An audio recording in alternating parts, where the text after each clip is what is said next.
Hello everyone, I'm Ankit and you're watching StudyIQ IS English. In our today's video, we are going to talk about a particular national park located in the state of Kerala, that is the Pampadum Shola National Park. Let us start our today's discussion, and if you want to download the notes, you can go to this particular Telegram channel and download them, and while you're at it, please do not forget to subscribe to the channel also. So let us start this video and let me give you a context. Why have we picked up this particular national park for our today's discussion, okay? Now, in Kerala's Western Ghat, where this national park is located, Pampadum Shola National Park, it is undergoing a remarkable transformation. So, what is this remarkable transformation? Now, this national park was once dominated by invasive Australian wattles, which is an invasive alien species. Now the State Forest Department has decided to restore the original biodiversity of the region, that is the grassland, which would help revive streams, and this would be done by planting native species.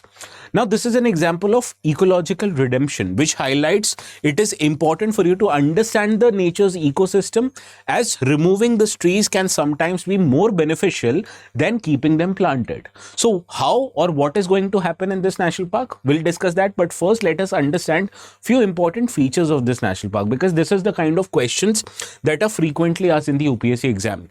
Let us see this 2015 question. Which one of the following national park is unique in being swamped with floating vegetation?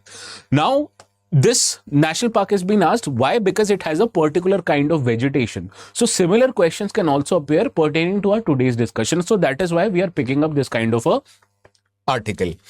Now, the particular national park that we are going to deal with today, Pampadum Shola National Park, it is located in the Idukki district of the state of Kerala, that is in the Western Ghats region. And it was declared as a national park back in 2003.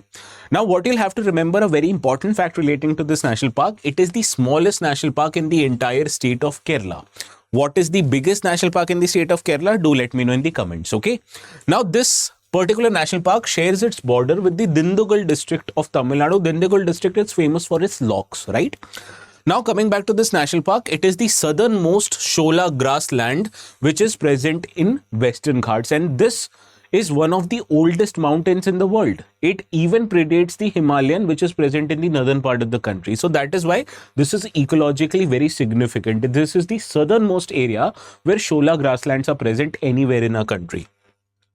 Now, this particular national park, it is a part of Palani Hills, which stretches up to the Vandravu Peak, okay? And it connects Iraviculam National Park, also in Kerala, with the Palani Hills, providing a wide range, providing a free range to many animals so that they can move around freely. Now, this Shola forest, it receives rainfall like many other parts in the southern parts of our country during the northeast monsoon season, which happens in the month of October and November. Now, the topography of this region is very important. I told you, right? The kind of questions that are asked, it can be tilted even by asking you the topography of the region. Now, this terrain is undulating with hillocks. What does this mean? The kind of hills which are present here, the slopes are very gentle and the peaks are not very high. So this is what is called as undulating with hillocks. For example, the altitudes of the peaks located in this particular national park ranges between 1600 to 2400 meters above the sea level. So this is the important facts that you'll have to remember. Now let us come back to the flora and fauna of this particular national park. I told you this national park hosts primarily the kind of vegetation which is a form of grassland. Shola is a kind of grassland. Now, it also has the patches of tropical montane forests. So naturally, the kind of plants that are available would be suiting to this kind of forest. That is, they has high presence of medicinal plants, orchids and ferns, etc. Now, the animals which are present in the national park includes Nilgiri marten. Nilgiri marten are the only marten species which are present in the southern part of India, and this Nilgiri marten, they are endemic to Western Ghats. Similarly, other important animals also are there: laughing thrush, black and orange flycatcher, big animals like elephants and predators like leopard are also present in the national park. For example, Nilgiri marten is this species. Martens are basically a kind of weasels, okay? Now, what is the ecological significance of this national park? Now, as I told you, Pampadum Shola National Park is a fragile high altitude ecosystem, and it is one of the oldest mountain systems in the world. even it existed even before Himalayas did, right?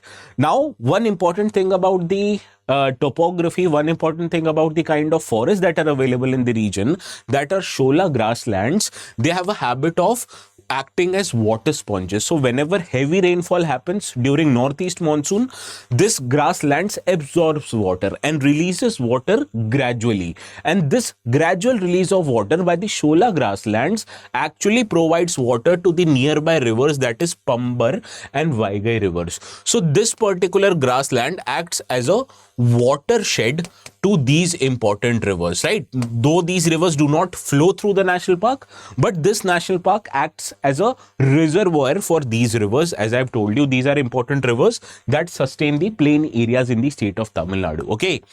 Now, what was the problem this park was facing? Now, as I told you, during the time of Britishers, they started planting the black wattle, or also known as Acacia myrnsi species, which was used to produce tannin. Now, tannin is a very important raw material which is used in leather industries. Even after India got independent, instead of removing this invasive alien species, this State Forest Department actually doubled down by planting more black wattle plants, right? So the result of this plantation drive, which also included plants like eucalyptus and pine, this was done by the belief of state government that the treeless grasslands were actually wastelands. So they tried, although ignorantly, they tried to plant more and more trees, which included the invasive alien species. Now, the consequence of this move by the State Forest Department was that the native shola grassland, they started to vanish under the dark canopy. So as you plant more and more trees, naturally the amount of sunlight which was provided to the grassland, which is very essential, it stopped. So this resulted into death of those grassland species. So the consequence of this canopy, which was provided by invasive alien species, is that the soil, they started to compact, and as a result, the amount of water it was providing to the nearby rivers, they started to reduce, and the streams, they started to get dry. And the consequence of which also was faced by the national park, that the biodiversity which was suited or accustomed to the natural grasslands, they started to die, including pollinators, small mammals and reptiles. So this was the problem that the national park was facing. Now, why are they trying to rectify this problem, or what is the redemption that they're trying to do? That recent changes include alien tree species, including the Australian wattle. They have been removed and they will be replaced by native grassland seeds which are collected and sown in the region. And the logic behind this move is that I told you, shola grasslands are an open ecosystem and not a dense forest. So as a result, wattle canopy, it disrupts water and nutrient cycle, which I've told you in previous slide. Now, when you start replacing these trees with grasslands, it would actually bring back the kind of ecology that this area is accustomed to, because grasslands, they hold and slowly and gradually release the waters, which helps aquifer recharge and also helps providing water to the streams, and it supports specialized fauna and pollinators which are accustomed to this region. So the most important work that this shola grassland is going to do is that it is going to recharge the aquifers. Okay.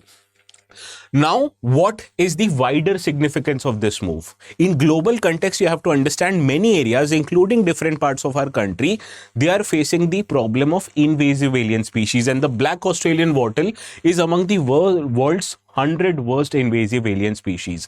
Now, Kerala model here is very significant. First of all, this provides the chance to the State Forest Department to manually redempt their mistakes of the past by clearing the forest, which was consisting of the invasive alien species, and they are taking the help of local ecological forest communities or ecological forest departments, which includes local participation. Youths are trained to remove these trees and plant the grasslands. And this is an example of natural regeneration, which is rare and globally relevant. So India here is acting, or this is acting as India's first living laboratory for driving deplantation ecology, and it offers lessons to other national parks in India, whether you can restore the existing historical mistakes that you have done by enhancing the ecology of the region, by providing chance for natural biodiversity to open up and prop up again, right? So this was the wider significance. Now, before solving the practice question on the topic that we dealt with today, I have something very important to tell you. Now, one by one we can do many national parks that are important for this exam, but if you want to understand about all national parks in one go, or for that matter what is the difference between a national park, wildlife sanctuary, tiger reserve, yeah, these kind of differences we provide you adequately in the P2I foundation batches. So not just environment and biodiversity, but all the other subjects that are relevant from this exam, each and every detail will be provided to you in the resolution P2I batches. P2I means everything from prelims to mains to interview, everything is covered in our batches, right? So you can enroll yourself either in 2027 batches or in 2028 batches. But before enrolling yourself, please remember one thing. If you use the code ATS Live, you'll get maximum discounts on all the courses, including these two courses that I've told you, and also on optional subjects.